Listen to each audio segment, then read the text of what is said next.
Welcome to a talk that we're going to have, a panel, and we're going to be discussing John Deni's latest monograph and War on the Rocks article dealing with forward presence and military engagement. The way we'll do that is we've got John Deni who will talk about it first, and then we'll follow that up with Chris Beckert from over at the Schoolhouse, and then we'll end it up with Nate Fryer from over at Strategic Studies Institute, who will have comments after that. Then we'll have some time for questions. For those people out in the Twitterverse, feel free to send in a question at SSI Now. For those in the audience here physically, on your way out, if you have a cell phone with a QR code reader, go ahead and scan that sign in the back, and you'll get a copy of the monograph for use at home or Christmas presents later in the year.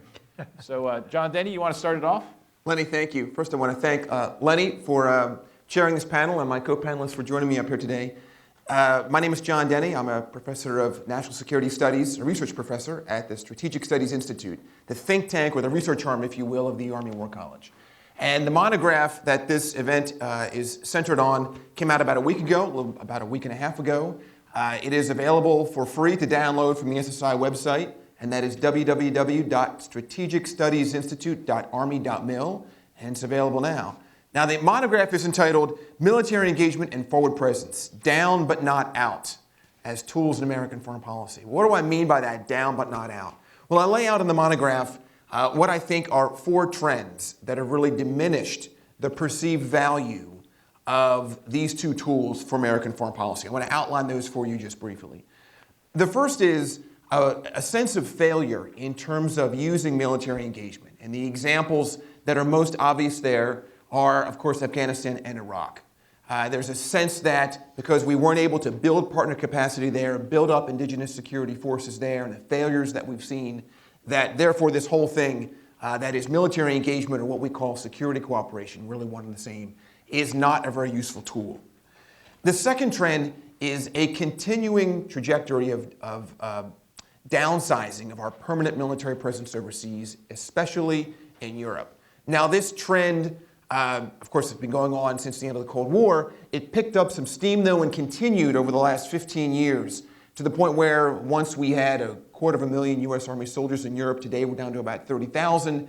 And it's possible, it's likely that that number will shrink even further, despite some of the moves we've heard in recent days about increasing a rotational presence. The third trend or factor is this return to focus on major interstate war.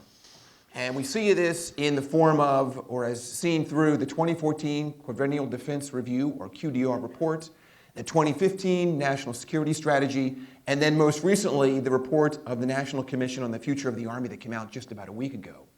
My War College colleague, Dr. Andrew Hill, had a great op-ed or blog entry on this subject in War on the Rocks, and I recommend it to you. And the sense he has, and I agree completely with him, is that the military writ large, not simply the Army, is reverting to form. That is, reverting to familiarity with and a focus on what it does really, really well, and that is major interstate conflict. And the fourth trend is this assumption that security cooperation detracts from readiness. That is, when soldiers are out doing security cooperation things, like exercises, training events, exchanges of all sorts, that they're not back at home station engaged in individual or unit training, and that's a bad thing, right? Now, we're seeing some evolutionary movement, you might say, very slow in some quarters of the Army and the other services, to now think of security cooperation as contributing to or building readiness. But we're a long way yet from overcoming this trend that seems to view this as detracting from readiness. So given these trends that have led us to this perception that security cooperation and forward presence, especially permanent forward presence, aren't as useful, we've instead seen a reliance, an increasing reliance over the last couple of years, on surging from the U.S., so having most of our forces back in the continental U.S., or CONUS, and then surging them forward in the event of a conflict. And the second trend we're seeing over the last couple of years is a reliance on long-distance or standoff strike capability. Think drones, okay? Increasing reliance on these 2 tools. But I argue in the monograph that the most likely security threats that we're going to face require a different set of tools than these 2 in particular. And instead we need tools in our toolbox that allow us to achieve our objectives a little more efficiently and maybe more effectively than we can by surging forward in the event of a conflict or by standing back and hitting people from a distance with drones.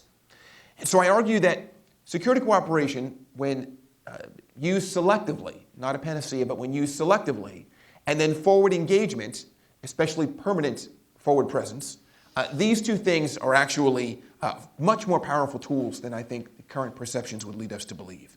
So how is that the case? Let me outline for you some of the things that I argue in the monograph.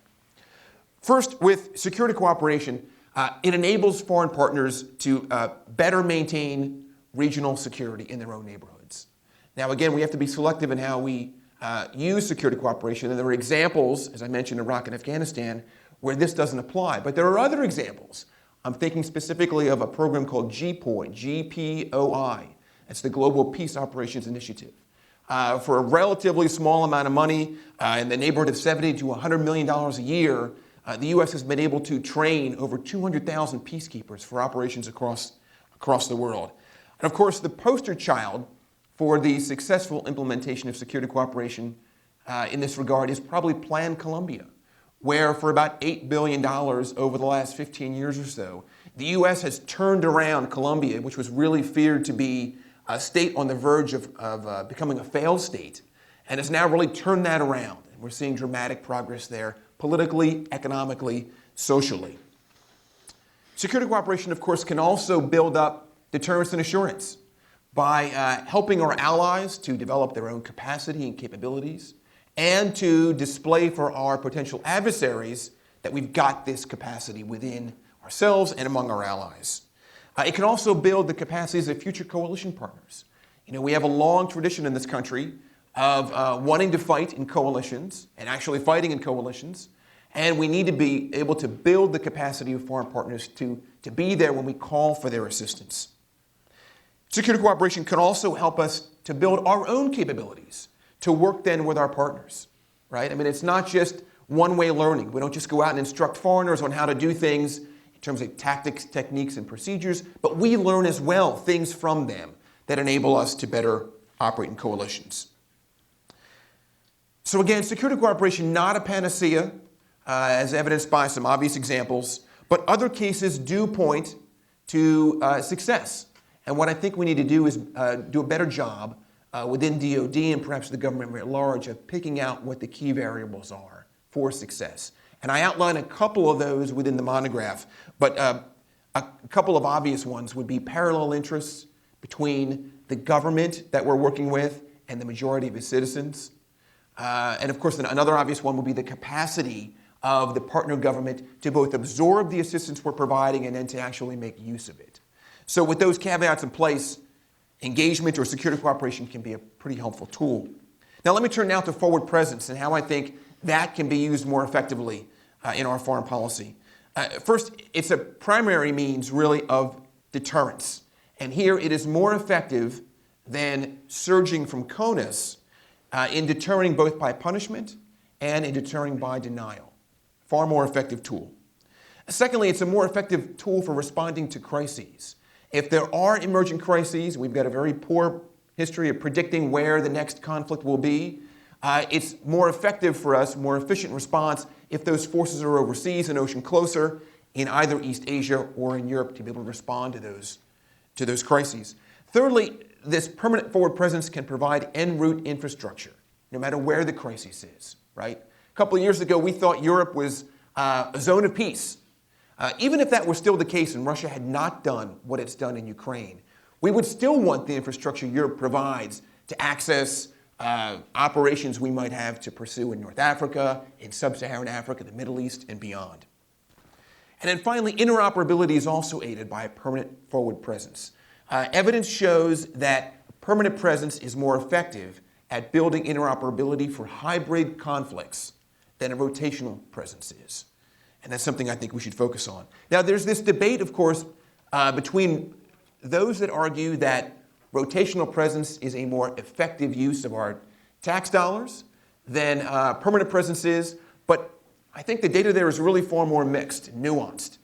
A lot of the costs that folks focus on when they make that argument do not involve or do not include the cost to prepare units for those rotations, Moreover, as we're finding out now with over a year of experience, almost a year of experience, over a year of experience under our belts in rotating units to Europe as part of our European Reassurance Initiative, the costs involved in that are far higher than what we expected. For example, to store the equipment there for a brigade's worth of equipment is running on the order of about $80 million a year. That is about twice what was originally estimated. And so there are costs like this that aren't captured yet. We're gaining more knowledge in this. And so I think the fact of the matter is that arguments for rotational presence based upon cost really are not, don't have as much merit as we might otherwise conclude. And finally, there is the argument about whether or not a rotational presence is escalatory. No matter how we couch it or characterize it, any rotational presence in the event of a crisis is going to be characterized and perceived as escalatory. A permanent presence already on the ground would not have that same challenge. So with that, I will stop. I look forward to your questions. Thank you. Chris, you want to follow it up, please? Absolutely, thanks, and appreciate being invited to discuss today, because my experiences here over the last 3 years at US AFRICOM show that many of the premises that are in John's monograph bear out to be true, and I'll pose to you a couple of thoughts going forward in the future that you can use to kind of examine and analyze his points. So my jobs at AFRICOM for the last 3 years, I was the CJTFO at J3 and J5 for a year, and then after that, Chief of Operations and Plans in the J3, and after that, Chief of Plans in the J5. How would I rate our forward presence and military engagement right now in AFRICOM? I would rate it as good and getting better. Because of the experiences that John outlines in his monograph, AFRICOM has really started to take hold of the problem set that's involved with the AOR and the challenges that face it. AFRICOM, as many of you recall from General Oliver's briefing when he came, the Deputy J5 of AFRICOM came in January, it's just too vast of a problem set to undertake from a CONUS-based perspective. So the AFRICOM commander, General Rodriguez, most recently, has made a concerted effort to point out that engagement with military partners in Africa is his #1 task. So much so that his most recent theater campaign plan that was published in August of this last year, the #1 decisive task that General Rodriguez outlines is building partner capacity and security force assistance. He feels that is our long-term method of engaging with partners that will reduce and mitigate conflict over the long term and reduce threats to the U.S. vital interests. The Army right now is contributing the highest amount of resources to military engagement and forward presence overall. The Marines are right behind that in AFRICOM, and we're finding that the other services are ready to contribute as needs arise. But the primary concern over the last several years and going forward in the future in AFRICOM was the lack of capacity and capability, especially at the institutional level, with a lot of our African partners and allies. Let me break down the problem. Forward presence for US AFRICOM involved a basing solution in some way. And there is only one semi-permanent location on the continent right now that we're leasing from the Djiboutian government at Camp Lemonnet that is focused over the last several years, since 2003, on assisting the support to transient forces that are moving through to the CENTCOM AOR, but has taken on a new identity and a new requirement in light of the recent decision that the American presidents have made in leasing a longer-term lease of that base, because we do realize that the presence there has been critical to supporting our allies, and their new role now, as General Oliver laid out, and as I observed, is really the support to the Somalia theater and the UN and AU presence that is currently in Somalia, and how that's supported forward from that base. So, you can't have that episodically. You can't have a forward presence episodically that supports something like the stabilization mission in Somalia. You have to have a forward presence in theater that can provide not only logistics and operations support, but also intelligence gathering and support as well. So military engagement is very common. It starts with our defense attaches, but more importantly, the problem can be that we're not requested or required to provide any kind of military engagement on that continent. So take an example of Angola, for instance. The Angolans are very happy with the situation they have right now. We're seeking to expand our military engagement with Angola. However, overall it's been episodic and has been far reduced as a comparison to Nigeria, for example, who has just recently entered into several longer-term military engagement planning efforts with the United States, especially in light of the Boko Haram threat. So the serious adult question we had to ask ourselves about military engagement and presence in Africa is simply this: what vital U.S. interest underwrites the efforts and the resources? Well, here's some examples. In the situation that happened in Mali back in 2012, we were out of position. We had no posture. We had no ability to engage that country. We have since improved that through the UN mission there and through the efforts of our French allies in order to establish and, as Jean points out, not make it an escalatory presence there with U.S. forces to assist with their counterterrorism efforts and reduction of instability in their country. That had to be gauged against other efforts that were going on, and the resources were approved by the President to go ahead and improve our posture and engagement forward in Mali. South Sudan, as recently as 2013, the UN peacekeeping mission there was threatened by anti-government forces, but the fact that we had a presence and we had an engagement with South Sudan allowed us to rapidly deploy and support the stability of the U.S. mission there, as well as other Americans that were forward, and evacuate them as required in order to reduce the threat and overall instability that was posed by them. The situation with Boko Haram is a perfect example of what John points out in his monograph. We have had a very limited engagement plan up to the abduction of the Chibok schoolgirls that the world was made aware of about Boko Haram's reach and capacity. Boko Haram, by the way, the most lethal terrorist organization in Africa right now, and rivals ISIS with the amount of people that it's killed. So our presence and our military engagements were paltry in comparison to the problem that we faced. Over the last several years, US AFRICOM, the British and the French have expanded our engagement and our posture there in order to be able to provide better support overall to the nations that are involved in the counter Boko Haram fight. And it's proving to be worth its weight in gold, that even a small investment in infrastructure such as basing for advisors can bring back a larger impact within a region that was really lacking in capacity and capability. Another example that I recall is in 2015 in Burundi, after the coup and the troubles they had there. There was a Marine Corps engagement that had been going on over several years to train the Burundian military to execute their duties in Somalia. And because we had Marine presence there from a special purpose MAGTF, that was a training team that was annually provided through the Marine component of AFRICOM, those Marines were able to engage with their military counterparts, assess the situation, provide feedback on what was going on, and then start to engage with in the post-conflict period with the government and their military allies in order to understand exactly what was going on the ground and feed that back to the AFRICOM commander. You don't get that if you are trying to do that and coming in from the CONUS or deploying in to try to get that kind of situational awareness. So it was hugely helpful and part of the overall solution that America is providing. And then lastly, I would point to Liberia and Ebola.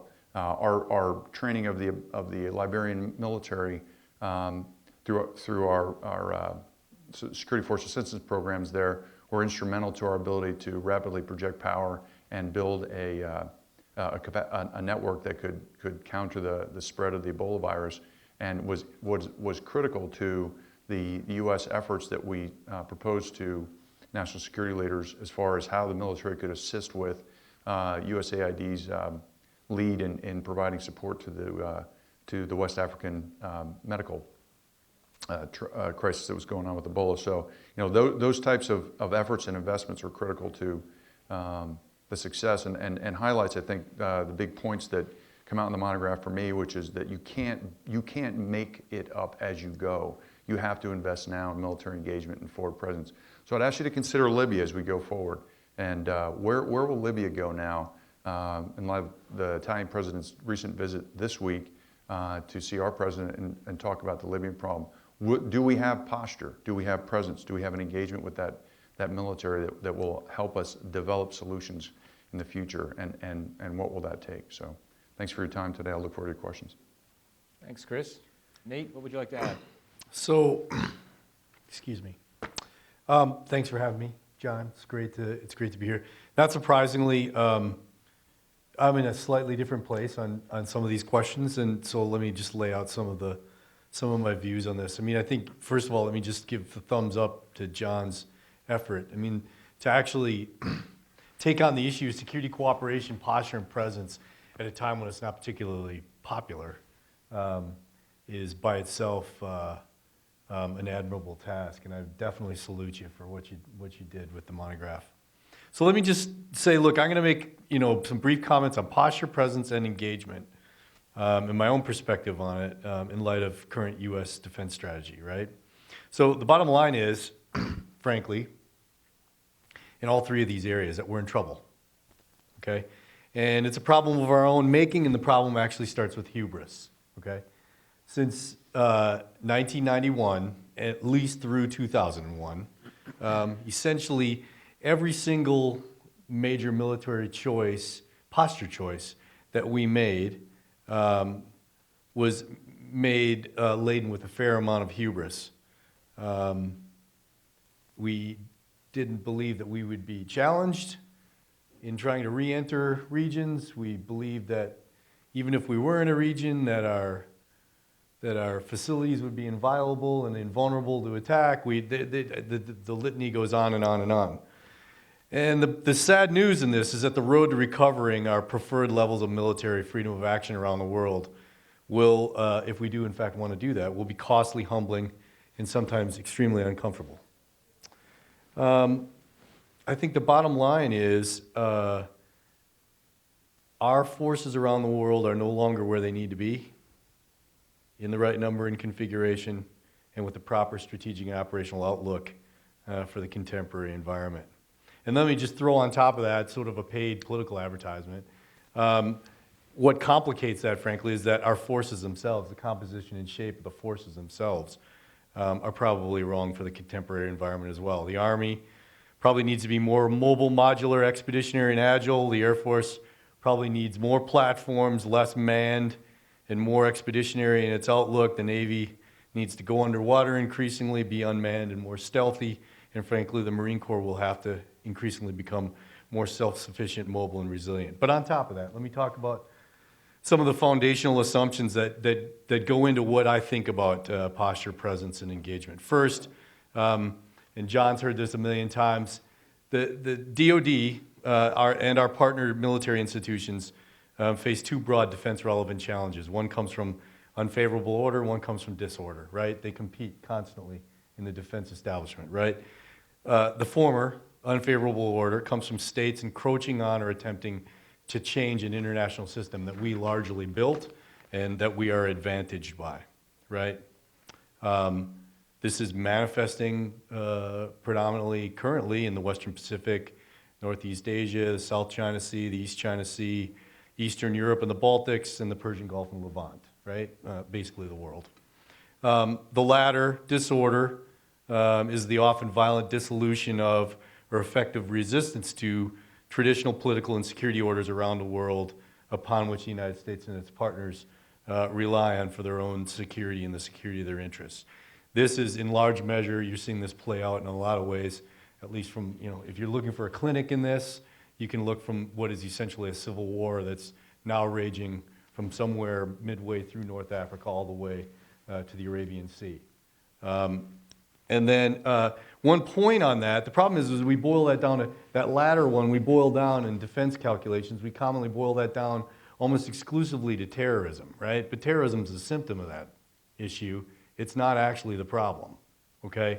And so as a result of that, terrorism by itself can't really be an organizing principle for our strategy, our posture, our presence, et cetera. There's some bigger issue at stake. So look, the final thing I'm going to say on that point is both unfavorable order and disorder present real, clear, and present dangers to the United States, and they actually transcend what has been popularly sort of promulgated as the 4+1, set of challenges that the Department of Defense faces now. They talk about essentially China, Russia, Iran, North Korea, and terrorism is basically the organizing construct around which the defense strategy is focused. And frankly, this problem of unfavorable order and disorder sort of transcends that.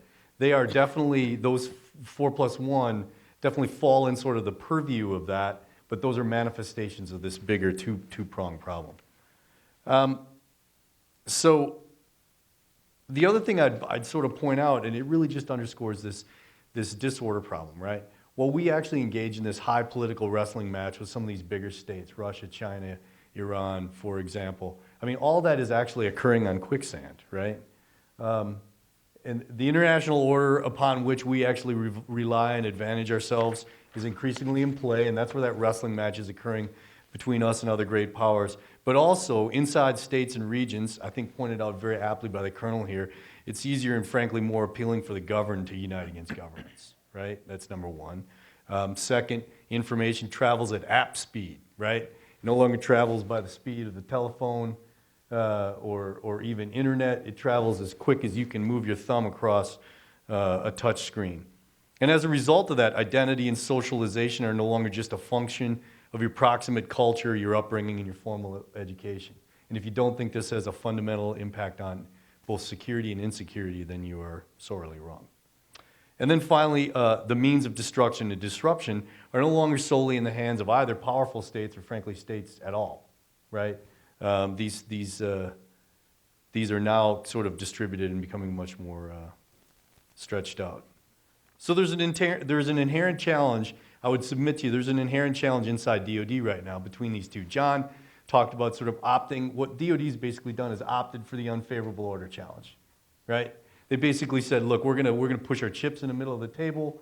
We're gonna say these military challenges that are posed by these big states, predominantly China, frankly, is the pacer, and then to a certain extent the Russians, right? And then to a maybe lesser extent the Iranians and North Koreans. We're gonna push our chips in the middle of the table and say that's the problem. We fix that problem, we can handle everything else. We're actually falling, to a certain extent, we're falling into the same trap that we were in sort of prior to 9/11, which is this sort of lesser included trap, right? Like if I can handle that problem, everything else is lesser included. But I think that what we're not anticipating very well is that we generally have this sort of military model, the way we make decisions, right? We talk about most likely challenges, most dangerous challenges is the most likely the things we do routinely day to day. The most dangerous challenges are those high-end sort of problems that we have.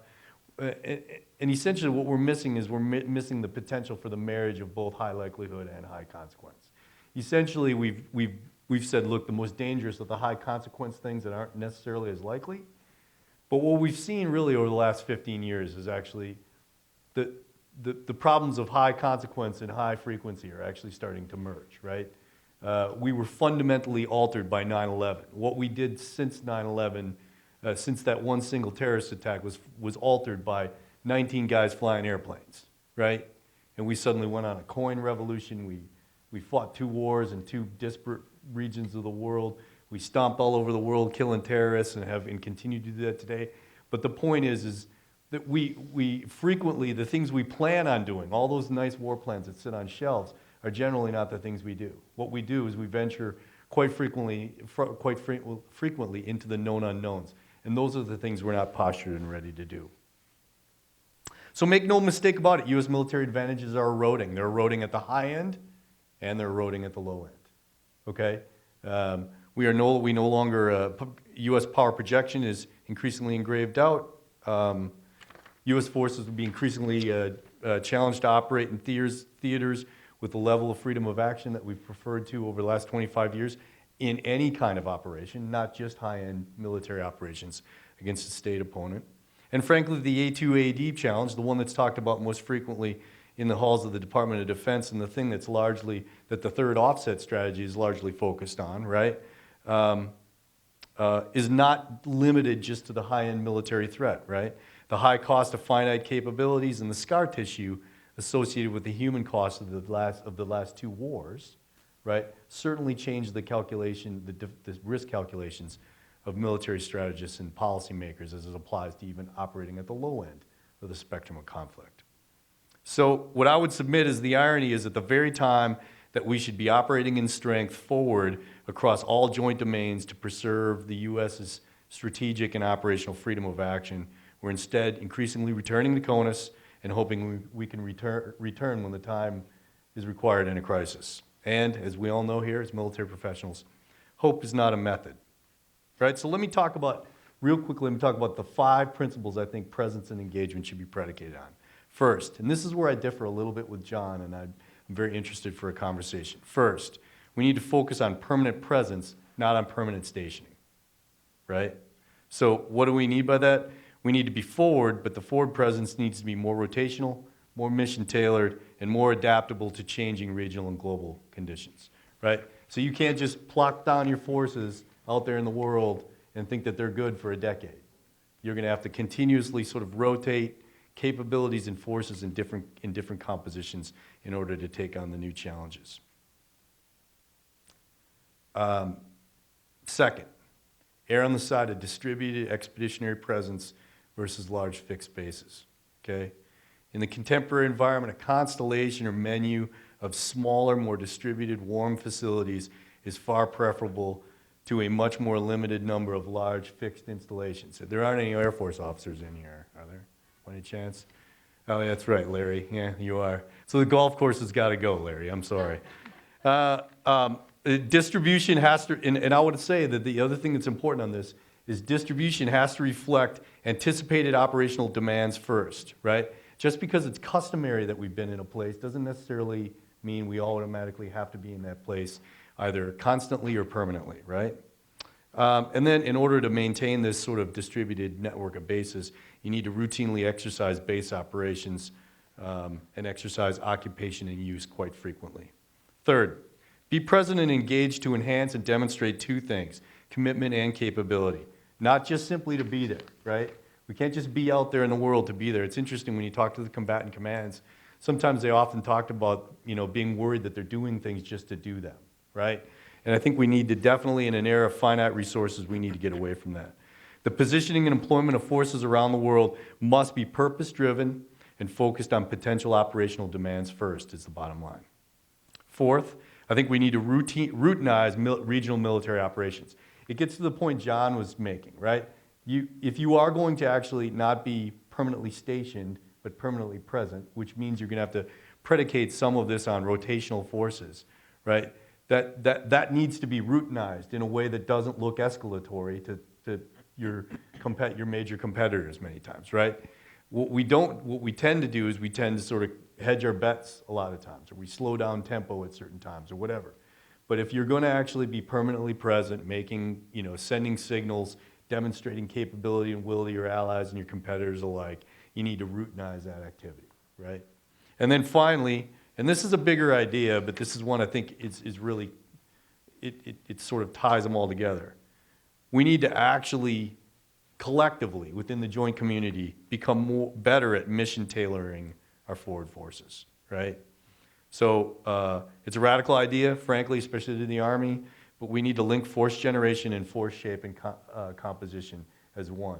We can't think in such big pieces and parts. We need to think of detachable, plug-and-play pieces much more frequently, right? So what I'm saying is we need to become ruthlessly modular within and between service and joint components as it applies to how we apply force around the world.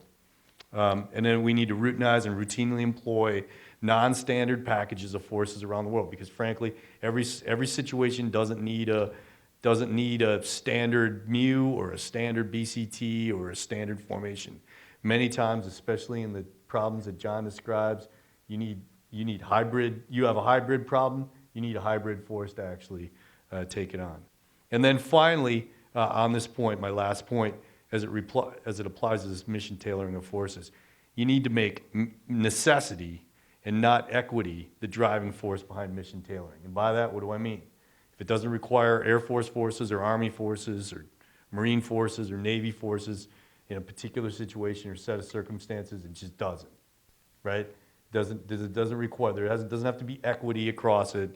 This is really what you're talking about now is with finite forces and finite resources, you have to set priorities. And setting priorities means you need to make choices, and making choices means ultimately you need to hurt some feelings. All right? And with that, I'll turn it over. All right, thanks, Nate. Who's got the first question? Or from anyone out there on Twitter, go ahead and send it to @SSI now. Dale Snyder, Seminar 11, Army engineer. So bear with me as I flounder through this question. John, I think it's primarily to you. Going back to the military down but not out monograph, I look forward to reading that. Sounds very appropriate. But in that, in your opening statements, you said that there's a sense of military failure for creating or establishing or assisting democracy, the formulation of democracy.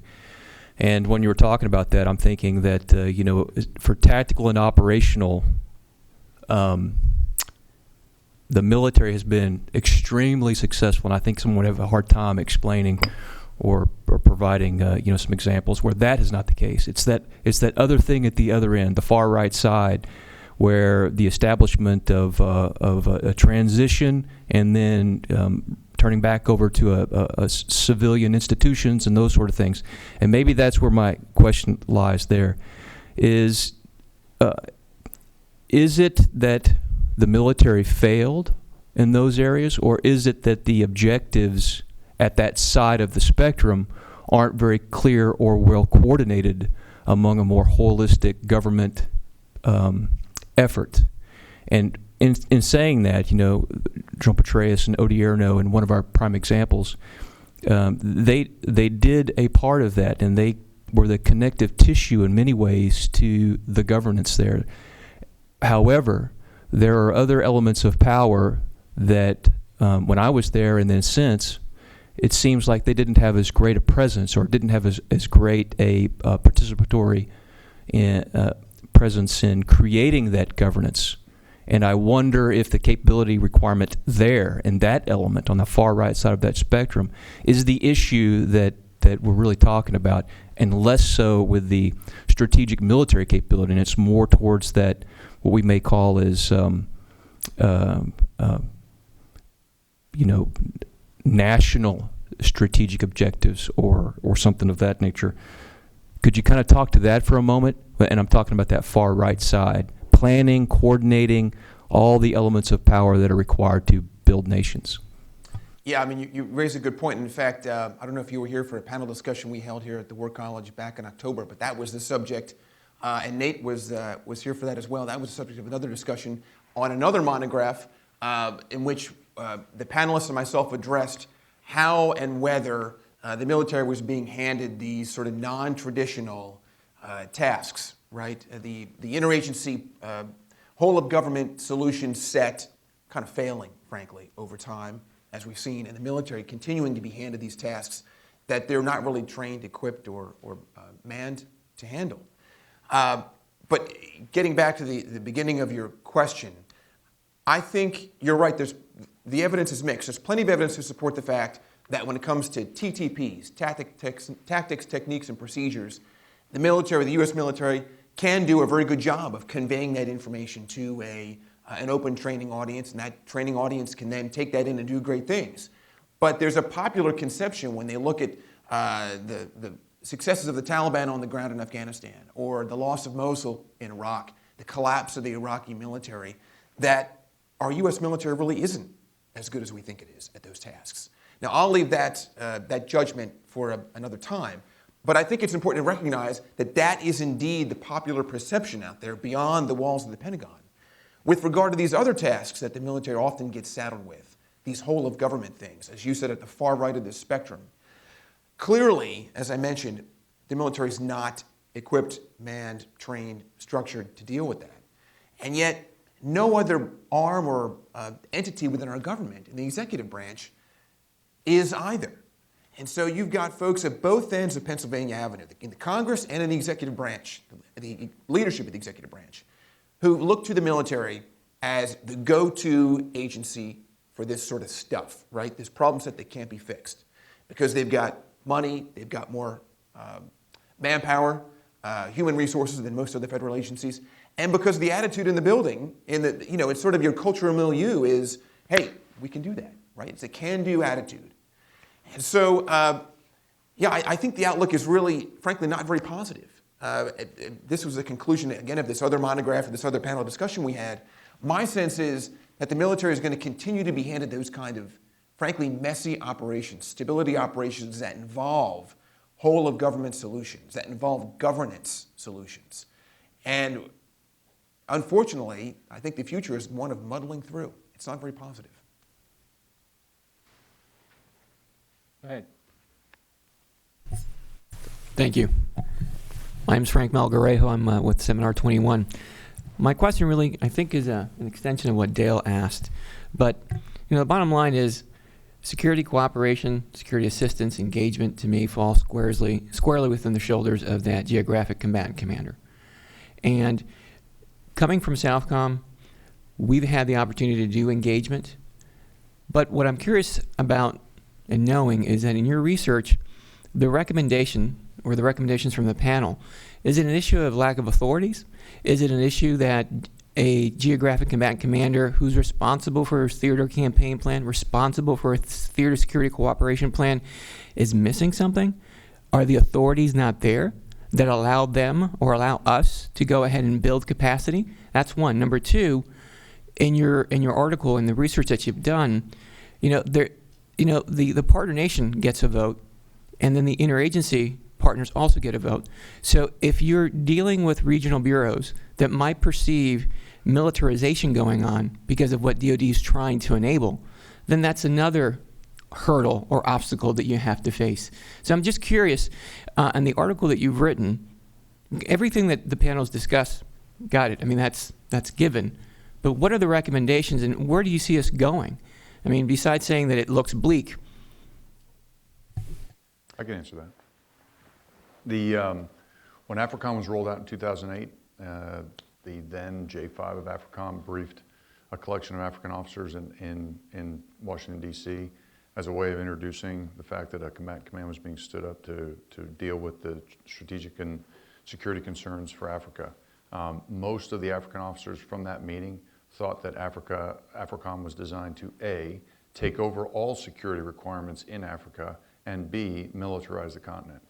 So there was a complete mistranslation of what was happening.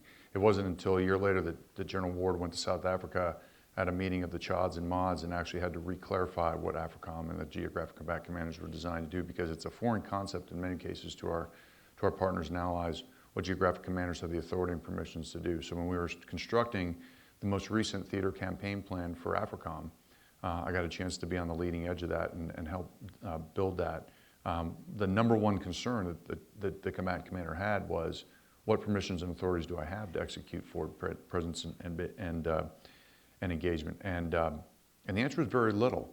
I mean, all of his forward military engagements, if they are Title 10, are very limited compared to the Title 22 authorities that he's given. So most of the programming and most of the activities that are categorized right now as security course assistance are all Title 22 monies, and in particular, I know in Southcom's case as well, or the Title 22 monies in AFRICOM. Not so much in EUCOM, because EUCOM has the world's premier military alliance, NATO, which has different authorities and permissions that come with it. So we really struggled with this. But what comes down to what Dale said, actually, something caught my ear. He said when the military transitions over and releases it back to civilian authority. I think our biggest challenge was we have to step back and say the civilians start with handing instability problems to the military, which we then have to hand back with mission complete. And that's not a job that you're going to do in the lifetime of most of us in the room when it comes to military engagement. Because institutionally, we're working with partners that don't have institutions like war colleges or TRADOCs or force comms, et cetera. So we have to sort of manage our expectations and the expectations of civilian leadership when it comes to when we say we are going to engage militarily. We're constantly out thinking State Department. We're constantly saying we've reanalyzed this problem a year after we started it and we have a new solution. They said, well, what happened a year ago? You guys gave us a solution. You gave us a $9 billion in 2016 for AFRICOM's military engagement programming. What have you done for me lately with that $9 billion? Haven't you achieved the results you wanted? No, we're reevaluating. So we beat ourselves at this game of military engagement, and then posture is a completely different problem set. The permissions we have in Djibouti are not replicated in the other 52 nations in Africa. That's 52 other Afghanistan-sized, some of them bigger than Afghanistan. The only state-on-state war right now in Africa that anybody's really paying attention to is Eritrea and Ethiopia, because it's a hot shooting war every day on the border. So I think you're exactly right. It's permissions and authorities, and it's 52 different permissions and authorities for AFRICOM every day, and it's a patchwork of those and trying to make sense of where you can and cannot engage. John, what would you like to add? Yeah, in terms of recommendations, I mean, you make a good point, and I think if we had some more time, we could have gotten into that individually in our presentations, but I'll give you a couple right now.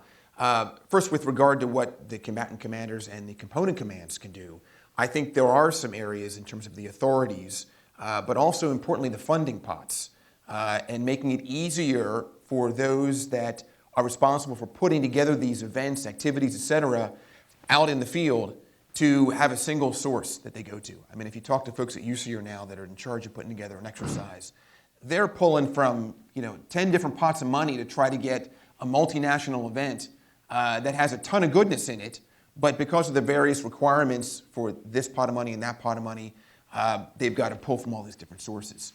A second issue is that you're right that the combatant commander is where the center of action is here, but the components have a key role, the services have a key role in getting their individuals and units ready to go and implement these things, right? So what more can the Army do in terms of preparing its soldiers and its units? I think there's a lot we could do institutionally in getting every American soldier ready and officer ready for engaging with a foreign counterpart. We can do a lot more in terms of individual training for dealing with foreigners, okay, dealing with our counterparts. Secondly, and I referenced this also in the monograph, this issue of unit readiness reports addressing or including some aspect of interoperability. None of that right now appears in unit readiness reports, and it probably should, right? Ideally, we want every American Army unit, every American military unit, to be able to plug and play with a coalition ally of some sort. And we have to have a measure for how we achieve that, and then we have to hold ourselves to that standard. So I think there are a couple of different recommendations we could pursue. Can I add one couple Nate. things on this? So the other thing is, look, then this is the small, I'm going to make it conservative, small c observation here, right? Not political conservative, right? But I mean, I personally think, look, I mean, if you make the entire world important, you're going to completely suck up the attention of combatant commands, commanders, et cetera. I mean, I think that my personal recommendation is make their problem bigger, have fewer of them, right? Make their problem bigger, which will create obvious places where other people have to pick up slack, and also be prepared to let other countries take the lead in certain parts of the world. I mean, the problem we have institutionally culturally for the United States is that we would actually perceive that if we would, let's just say arguably go from 6 regional combatant commands to 4, right, and make the problem bigger for a combatant commander so that they couldn't concentrate on every country in their AOR but would have to set priorities. And to offset that would actually encourage a foreign partner to carry more of the load, or an alliance to carry more of the load in a region. The problem with that is if we would do that, that would actually be portrayed within our own country as some kind of retreat from the world, when in fact it's a strategic decision, right? You have to make strategic investments, and set strategic priorities. And if you do that, if you do something like that, you will probably ease some of your burden. Next question.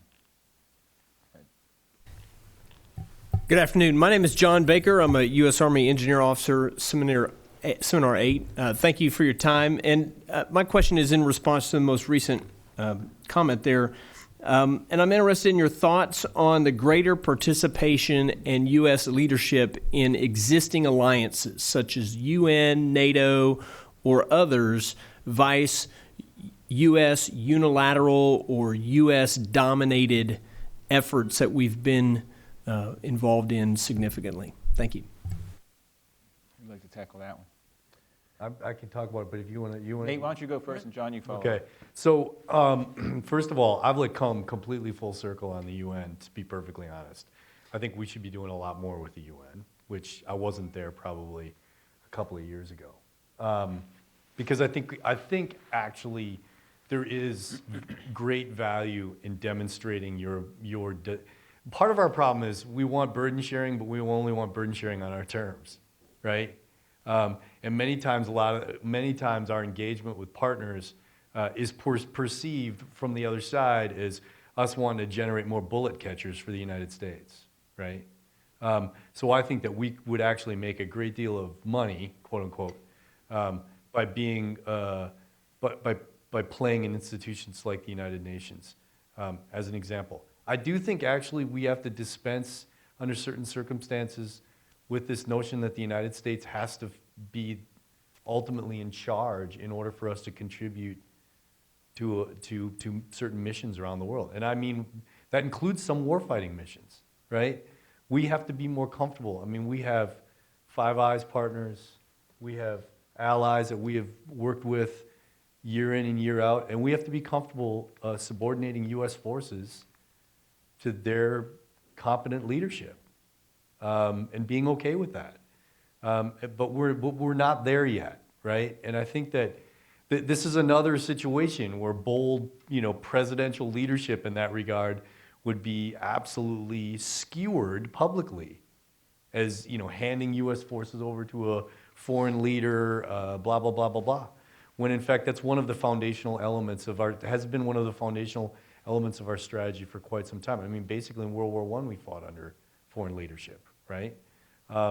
So anyway, I mean, that's a very large macro philosophical observation. I think Nate's got a good point, though. I would totally agree that, and we've tried this, though, recently, and it was in Libya, right? I mean, leading from behind was then and is now thrown around like a political epithet, right? It's really a bad thing, apparently. But even though there were plenty of areas for improvement in how that operation was run and conducted, the fact of the matter is the Americans weren't in the lead for all of it, and it worked out okay. And I think that needs to be a model going forward.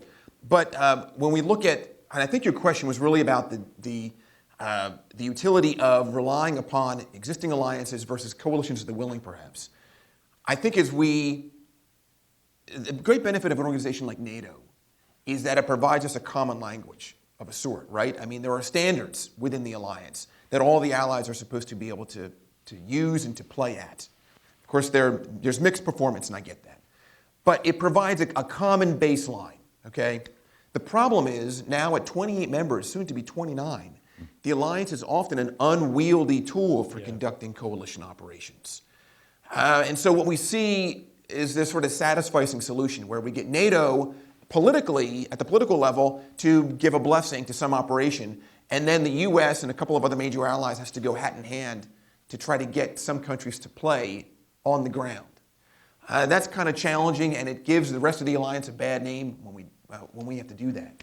But I think really that's an okay outcome, because again, we get countries that have decided to be with us politically at the political level and approving some operation or some activity. We get the countries that are really interested in playing, and we don't compel or coerce others into playing, or I should say contributing to certain operations. And then we also, again, have this common baseline. And so I think, again, there's probably a satisficing solution, but it's a kind of a melding of the two where we look to NATO and other formal alliances as a pool of coalition partners. I think that's the most likely future for us. I agree with that. I just want to add that the part about alliances and coalitions is critical, and I think when we are part of an alliance, usually a treaty-based alliance, you are introducing a political component. But coalitions are happening all over the place, and military coalitions in particular.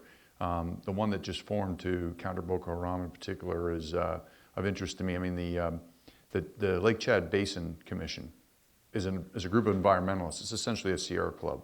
Yet they felt that the Boko Haram threat was going to essentially eradicate their way of life in the Lake Chad region. So the French asked their allies and former and really their partners as well, the Chadians, to form a group based around this small organization that already had one or two military members in it. That would they consider that the nucleus of a multinational joint task force to counter Boko Haram and ultimately design operations to defeat them on the ground in the region? And the answer was yes. So Chad, Niger, Cameroon, and reluctantly Nigeria all joined the multinational joint coalition, advised by the French and the US. And a French officer turned to me and said, how do you like working with the French for a change? And my answer was, I think it's awesome. I've never really worked well or worked at all with the French because I hadn't had the opportunity to. But you know, they're kind of seeing this now as a way to kind of bring America into Africa and show America what they have learned, you know, in their operations and their activities in Africa. I mean, more people speak French in Africa than France. So I mean, the Francophone nations in particular have taught them a lot about working with Africans, and we can learn a lot from that. I think we have to consider that, and when we have to really, you know, we do have a hubris in everything we do. And as General Rodriguez says, be careful what problem you want me to solve, because then I have to own the solution, and that's really not the position we want to be in every particular case, militarily. Larry Boucher, DDE faculty. Good discussion about forward presence and rotational presence, but sometimes we don't have a choice. Even allies like Australia and the Philippines pretty much limited us to being a rotational presence. There's a movement afoot here at the War College looking at options for East Asia and South Pacific for Army land power. Suppose we determine that we need to put air defense or a modernized coastal artillery in a place like the Philippines because of the South China Sea's problems. Do we go in and make it a requirement that the Filipinos allow us permanent presence there, or do we somehow work out some other way to do it, or do we just not do it if we don't get a permanent presence? How do we get around that? You know, that's a good question. I think the issue of whether it's permanent or rotational really depends upon the objective we're pursuing, right? I think for much of what you're describing in this particular context, I think it would be sufficient to have a rotational presence, right? For other contexts, other situations, you want a permanent presence there. I'm thinking of what Nate was arguing earlier in his opening remarks in this question of whether we have permanent stationing or permanent presence, right? Permanent presence is now what the U.S. is aiming to achieve with its NATO allies in Eastern Europe, right? Where there's basically heel-to-toe rotations of U.S. and other forces in Poland and the Baltic states and maybe elsewhere in Eastern Europe. That model will work to achieve some objectives, but if we're trying to achieve interoperability, for example, it's shown that interoperability at the higher end of the military operational spectrum, especially against hybrid crises, challenges, or foes, permanent presence, permanent stationing, I should say, to clarify, is far more effective than rotational presence will allow. And I think that we have to take a very careful look at where we're going to be, what our objectives are in these various locations. So there's this sort of strategic question that we have to answer. There's also an operational one, and that is, do we have the space in these locations for permanent stationing, right? Going beyond merely rotational. We've seen, for example, in places like Germany where we've turned back dozens, scores of installations and facilities. Now, some are this big, right? But many, many facilities turn back to the Germans. This has become a real problem for us right now. This announcement that the U.S. government's going to be stationing another brigade set, heavy brigade set over in Europe, that has created all kinds of problems for planners and logisticians over in USER who now have to figure out where we're going to put all this stuff. And that's just the rotational stuff. So, again, this question of whether we have rotational or permanent, whether it's persistent rotational, a lot of that has a logistical aspect of it that we have to solve. And I think we're just beginning to think through that in the European context. I'd like to add to that. I mean, so you have to actually. So it's going to be impossible, basically, to permanently base in all the places you would want to. Just resources alone. I'm not talking about dollars and cents. I'm talking about bodies in many ways. Will prevent you from doing that. What I think we have actually gotten away from in the last 25 years, frankly. I mean, an interesting observation, this is a radical observation, but interesting one, is I don't think we could do just cause again. right? Like, I don't actually think we could marshal forces inside the United States and basically take down a very small country in a oneer like we did in December of 1989. Now, why am I bringing that up? Well, the demonstration of the capability to not just do something like that, but to do something is as important as having people there, right? So to use your example, Larry, showing the ability, having a permanent presence, but not necessarily a permanent station forces in a place like the Philippines or wherever, pick your place, Singapore, wherever. But also demonstrating the ability to change the configuration of that presence under crisis conditions and visibly demonstrate that capability will go a long way. And the way you do that is one of the ways you do that, like I was suggesting early on, is you got to have warm facilities that you can do that. You got to be able to exercise routinely, the occupation and use of those warm facilities. So I think that, and I would actually somewhat disagree with John. I mean, I think you can do interoperability as long as your presence is predictable, right? And there are ways around it. But I think this demonstrating capability and will by your permanently operating in a region is as important as having people sitting at Rhine Mine or sitting on Guam or sitting on Okinawa in a permanent fixed facility. All right, how about we start drawing down? Let's take 30 seconds for each person. Nate, why don't we go with you? Chris, you're next, and John, you'll end it up. Okay. Nate, finish us up with 30 seconds. Presence is very important. Partnership is extremely important. But we're at a place and time now where you have to actually predicate all of that on what you may have to do and who you will have to do it with and the conditions under which you'll have to do it. Chris. A lot of you have seen the recent release of the movie 13 Hours that happened while I was at AFRICOM.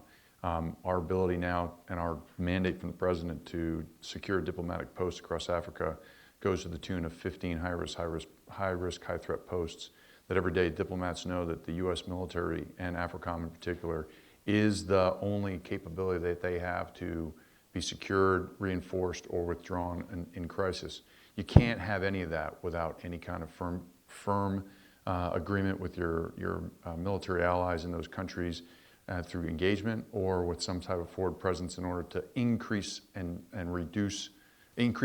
your response time and reduce the amount of time it takes you to accomplish that task. AFRICOM is undertaking that and realizing that the two pillars that John mentioned in his monograph are critical in order to secure our diplomatic presences abroad as well as do other things. There's no chance in crisis to make a good friend. You have to have that already established. The military is often faulted for planning to fight the last war. And it seems to me that is definitely not happening currently, right? The military, and specifically senior leadership and also civilian leadership of our government, are running away from the last war as quickly as possible and back toward major interstate war. I think that is probably a mistake. And even if I'm wrong, though, it seems to me that the evidence is pretty clear that these tools, forwarding presence and military engagement or security cooperation, can also be used to improve the odds that we'll be successful in major interstate conflict. And so my hope for the next administration, whichever it may be, whoever it may be, is that they don't lose sight of these important tools as we have engaged now in a drawdown, a post-war drawdown, and as we turn again toward a focus on major interstate war.